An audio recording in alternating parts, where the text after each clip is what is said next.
Imagina a un hombre tan ambicioso que quiso dominar toda Europa, un general que surgió de la nada, hizo temblar a reyes y cambió la historia de Francia para siempre.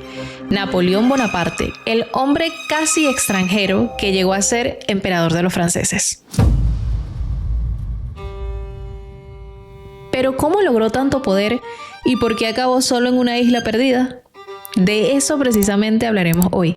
Hola, yo soy Natalia y esto es Nativerso, bienvenidos nuevamente. Napoleón Bonaparte nació en 1769 en Córcega, apenas un año después de que la isla fuera anexada al territorio francés. Él provenía de una familia noble pero modesta, sus padres eran italianos. De joven estudió en academias militares en la Francia continental, donde aprendió el idioma del que sería su imperio. Napoleón destacó académicamente por su inteligencia y su memoria prodigiosa. Sin embargo, siempre fue visto como un extranjero por su marcado acento corso. Su especialidad en el campo militar era la artillería. Cuando tenía varios años siendo parte del ejército, estalló la Revolución Francesa. La Revolución Francesa tiene un contexto bastante amplio, pero para explicarles brevemente en qué consistió, podemos resumirlo en que el pueblo francés, ya harto de la desigualdad social, el hambre y de los altos impuestos, se rebeló en contra de la monarquía y, liderados por la burguesía, lograron derrocar al rey Luis XVI, quien posteriormente fue guillotinado, al igual que su esposa María Antonieta. Luego de estos hechos, lejos de resolverse los problemas de los franceses, estalló un régimen de terror en Francia, caracterizado por el frecuente uso de la guillotina a manos de los revolucionarios, liderados por Robespierre. El joven Napoleón apoyaba la revolución e incluso sirvió junto al hermano de Robespierre. En 1793 defendió la ciudad de Toulon del ataque de los monárquicos y de los británicos, y su éxito lo catapultó. En 1794, Robespierre y su hermano fueron guillotinados y Napoleón terminó tras las rejas, pero fue liberado poco tiempo después. En 1796 fue nombrado comandante del ejército revolucionario destinado a luchar en Italia contra Austria, y fue allí donde mostró su genio militar, derrotando a los austriacos una y otra vez. Para ese entonces, Napoleón era un joven carismático y victorioso. Francia encontró en él a su héroe. Ese mismo año había contraído matrimonio con el que fue el amor de su vida, Josefina de Beauharnais, quien era 6 años mayor que él. Cuando se casaron, Napoleón tenía 26 años y ella ya tenía 32. Josefina era una noble empobrecida, viuda y madre de 2 hijos. Napoleón la amaba profundamente, pero su relación fue bastante turbulenta. Ella le fue infiel al inicio de la relación y se dice que él también lo fue. En 1798 lideró la expedición a Egipto, queriendo debilitar a sus enemigos los ingleses, obstaculizando su comercio con Asia. Y aunque ganó batallas como la de las pirámides, su flota fue destruida por los británicos. Aún así, regresó a Francia como una estrella. Al volver, se percató de que el gobierno estaba en crisis y, siendo así, aprovechó la ocasión para dar un golpe de estado en el año de 1799. El gobierno, de ser dirigido por un directorio formado por 5 directores, pasó a ser dirigido por 3 cónsules, siendo Napoleón el primer cónsul, que en la práctica era en realidad el nuevo líder casi absoluto de Francia.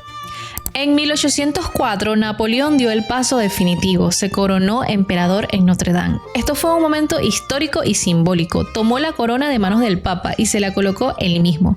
Después de ser emperador, empezó a necesitar un heredero y, a pesar de tener tantos años casados con Josefina, ellos aún no tenían hijos. Se hizo visible que ella no podía darle ese heredero. Y fue así como en 1809 se vio obligado a divorciarse del gran amor de su vida, con mucho dolor. Y en 1810 se casó con María Luisa de Austria, sobrina de la mismísima María Antonieta. Con ella buscaba asegurar la alianza con Austria y también fundar una nueva dinastía. De ese matrimonio nació su hijo Napoleón II. Durante esos años, Napoleón reinó sobre la mayor parte de Europa. Sus ejércitos vencieron en Austerlitz, Jena y Wagram. También implantó el Código Civil Napoleónico, el cual se exportaría a muchos de los países conquistados e incluso sirve de inspiración para muchas leyes hoy día. También reformó la educación y modernizó Francia. Para 1810 parecía invencible. Solo Gran Bretaña seguía fuera de su alcance. Pero su ambición no tenía límites. En 1812 decidió invadir Rusia. La campaña inició en junio, en pleno verano, pero el problema fue que se extendió mucho más tiempo del esperado. ya que la táctica del ejército ruso consistía en retroceder mientras los franceses iban avanzando. Los rusos iban quemando todo a su paso para dejar a los franceses sin suministro, y cuando Napoleón llegó con su ejército a Moscú, encontraron la ciudad completamente abandonada. Los propios rusos le habían prendido fuego a todo. Para ese entonces ya el invierno se acercaba y no quedó otra opción que la retirada. Y fue en ese momento que el ejército ruso empezó a actuar, viendo que los franceses ya estaban debilitados y que en el camino de vuelta no encontrarían nada a su paso. Y fue así que entre el frío, el hambre y los ataques por parte de los rusos, el ejército francés fue prácticamente destruido.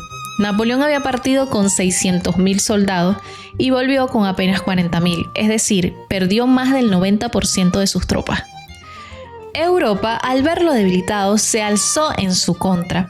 En 1814, las tropas aliadas, conformadas por Gran Bretaña, Rusia, Suecia y hasta 2 de sus supuestos aliados, Austria y Prusia, entraron en guerra, todos en contra de Napoleón. A pesar de que él intentó reunir otro ejército, no fue suficiente y perdió la guerra, viéndose obligado a abdicar. Luego fue exiliado a Elba, una pequeña isla italiana en el Mediterráneo. El poder de Francia fue devuelto a mano de los Borbones, específicamente a Luis XVIII, hermano del decapitado en la Revolución Luis XVI. Francia oficialmente volvió al absolutismo. Su esposa María Luisa no lo acompañó y Josephine murió poco tiempo después de pena, sin volverlo a ver jamás. Pero el destino aún le guardaba un último acto a Napoleón. En 1815 escapó de Elba y regresó a Francia, donde fue recibido como un héroe por el pueblo, y en pocos meses levantó un ejército de voluntarios, derrocó al rey y recuperó el poder. Pero su suerte no le duró mucho. Este periodo fue conocido como el Imperio de los 100 días. Porque fue exactamente 100 días que duró hasta su derrota definitiva en la batalla de Waterloo. Esta vez no hubo retorno. Los británicos lo enviaron a la remota isla de Santa Helena, en medio del Atlántico Sur. Pasó allí sus últimos años enfermo y vigilado, escribiendo sus memorias. Murió el 5 de mayo de 1821 con 51 años. Sus últimas palabras fueron: Francia, ejército, Josephine. Napoleón dejó una huella inmensa, fue un genio militar y un reformador moderno, pero también un hombre consumido por su ambición. Su legado vive en las leyes, en los monumentos y en la historia misma, porque Napoleón no solo quiso conquistar Europa, quiso conquistar la eternidad.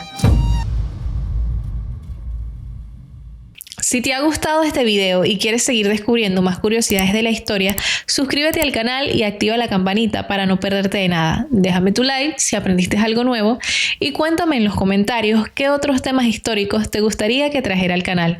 Tu recomendación puede ser el próximo video.